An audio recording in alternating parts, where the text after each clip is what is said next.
Welcome back, NoFAP gang, and welcome to the Day 4 video. I'm going to start out by giving a shout out to Win the Day, as well as a shout out to the second subscriber of this NoFAP gang channel.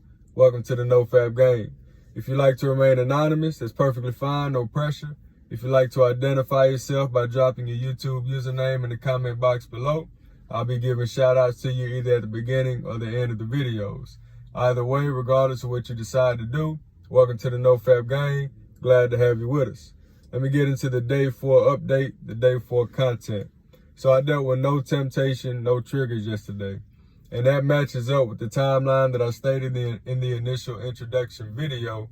Days 1 through 3 being the days of temptation and struggle. The days in between 3 and 12 being sort of placid before the temptation picks back up on day 12 and drops off again. So dealt with no temptation and no triggers yesterday. What I did deal with yesterday that came at a surprising time and doesn't match up with the timeline is emotions. Yesterday was a highly emotional day for me. The first moment in the day where I noticed the emotions being present is when I went and ate lunch with one of my sons at his school. And as I sat down with my son and his classmates at the cafeteria table, I perceived, whether it was there or not, a communication barrier between my son and the rest of his classmates. My son deals with a speech impediment, and if you're around him every day, you can understand what he's saying. If you're new to a conversation with him, then you have to ask him to repeat himself a few times before you can get it. So I perceived a communication barrier. I'll skip a lot of the details of why it surfaced, but I perceived a communication barrier between my son and the rest of his classmates. So when I was walking him back to the classroom after eating with him, I had to hold back my tears. I got into the car, I started crying. So in that moment while I started crying, I believe that I traced what I thought I was seeing in my son back to myself from my own childhood, back to the feelings of aloneness that I felt in my childhood. Now, my aloneness that I felt had nothing to do with a speech impediment.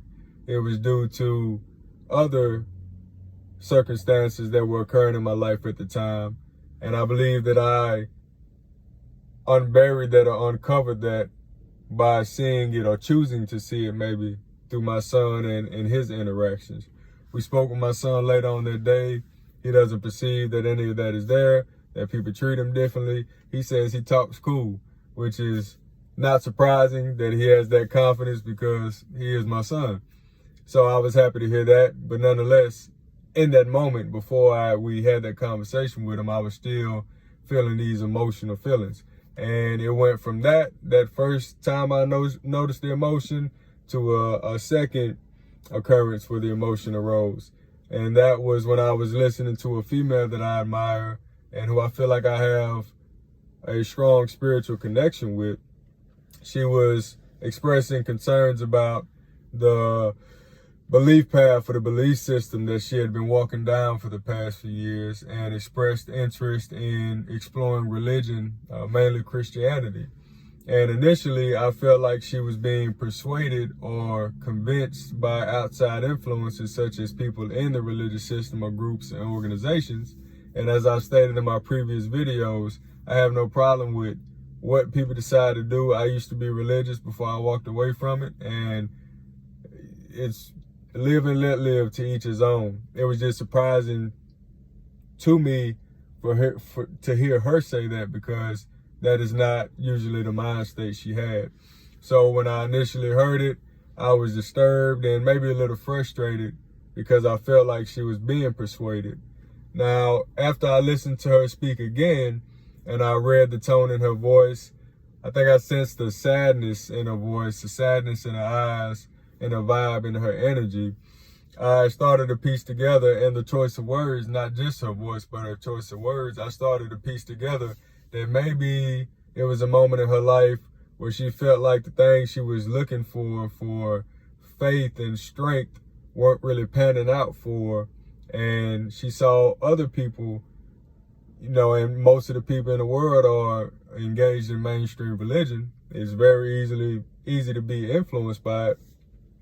I believe she just saw that it was working for them, or appeared to be working for them, and she wanted to give it a shot. So initially, the way I responded, I corrected the way I responded initially. And I went back into, and I wasn't disrespectful or anything to her when, in my initial comment, but I guess I was adjuring her not to do that. And I had to check myself because I had to understand that I had been there before, back in 2013 when I walked away from religion. So it just seemed to me like we were going opposite ways. And that probably has a lot to do with her not being raised that way. I wasn't raised that way, but I was affiliated with Christianity growing up. I went to church every now and then. I went to church a lot at a very young age, but by the age of 12, my mother stopped going to church. I'm getting into a lot of things, so that don't have to do with, I guess, the meat of what I should be talking about.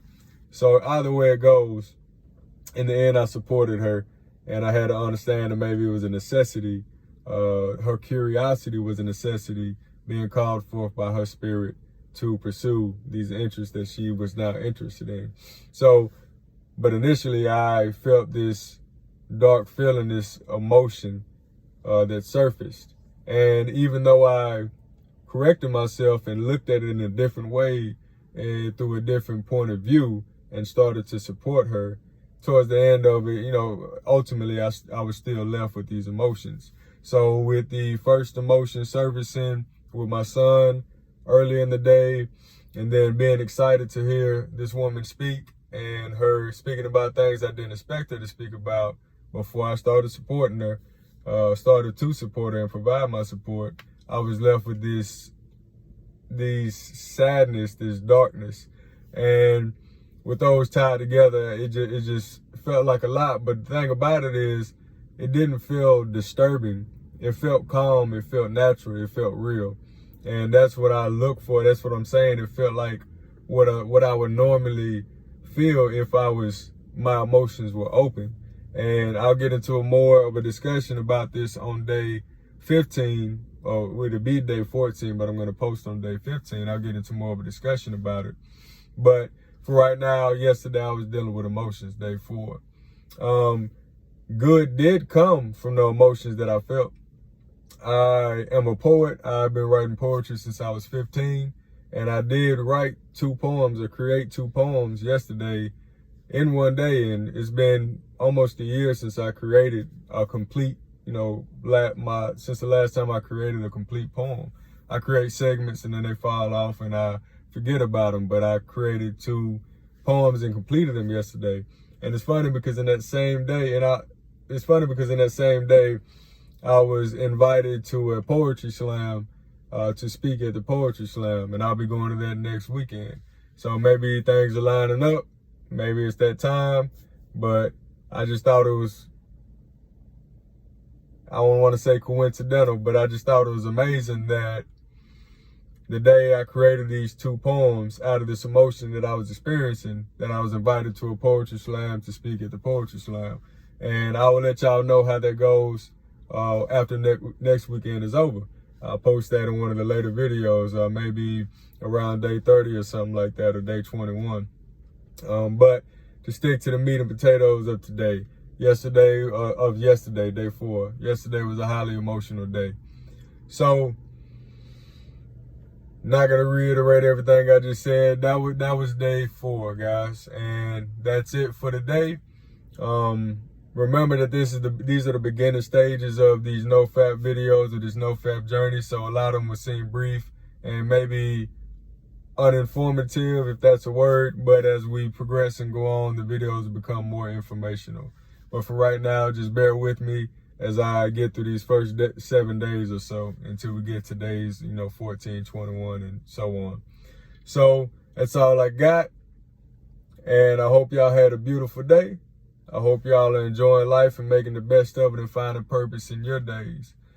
If you would like to, if you're watching this video now, and if you'd like to support this NoFAP Gang channel, hit the like button at your top left. If you'd like to or leave a comment at the bottom of the screen to provide your knowledge, your questions, your suggestions.